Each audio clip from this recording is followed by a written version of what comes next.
Fertilization normally occurs within a fallopian tube.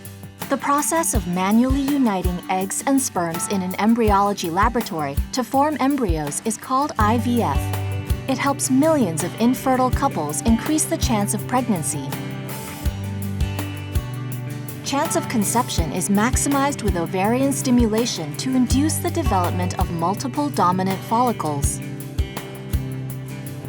A doctor will closely monitor the follicular growth by transvaginal ultrasound and blood test, and then titrate the dosage of the stimulant and determine the optimal time for egg retrieval. The husband will provide his sperm on egg collection day.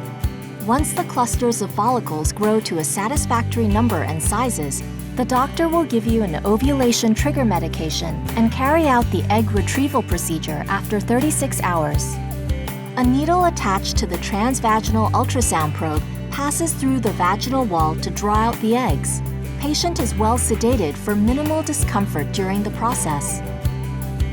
Patient should be nil by mouth for 6 hours prior to egg collection. Makeup, nail polish, or perfume must not be applied.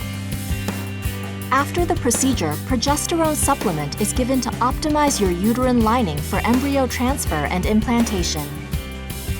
In conventional IVF, the eggs and the sperms are mixed together in a culture dish and the sperm fertilizes the egg naturally. An alternative way of fertilization is intracytoplasmic sperm injection, ICSI, which the doctor discusses these options with the patient during the treatment. In the following 3 to 5 days, the fertilized eggs become embryos and are ready for transfer to the uterus. Either fresh or frozen embryo will be transferred on an appropriate day. The embryos are placed in the endometrium using a thin catheter, usually under ultrasound guidance, to ensure correct placement. About 2 weeks later, you'll have a blood test to confirm whether your IVF is successful. The surplus embryos can be frozen in liquid nitrogen through vitrification.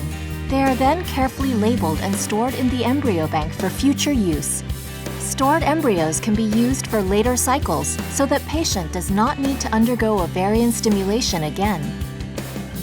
The take-home baby rates vary from 50% for women aged under 35 to only 15% for those aged over 40. Before starting IVF, it's important to be aware of the potential problems.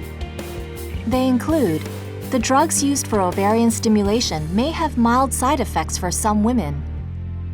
A more serious side effect is ovarian hyperstimulation syndrome, OHSS. Other surgical complications may be bleeding and infection.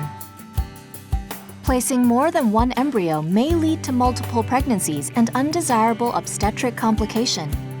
IVF pregnancies have the same chance of miscarriage as natural pregnancies. IVF treatment is psychologically demanding to both partners. Very often, a roller coaster of emotions emerges. The stress may affect relationships. Drugs and hormones may cause various side effects in women. Deciding whether to continue or stop treatment can be difficult and sometimes constrain the relationship. IVF treatment may also pose financial stresses as most insurance policies do not cover infertility.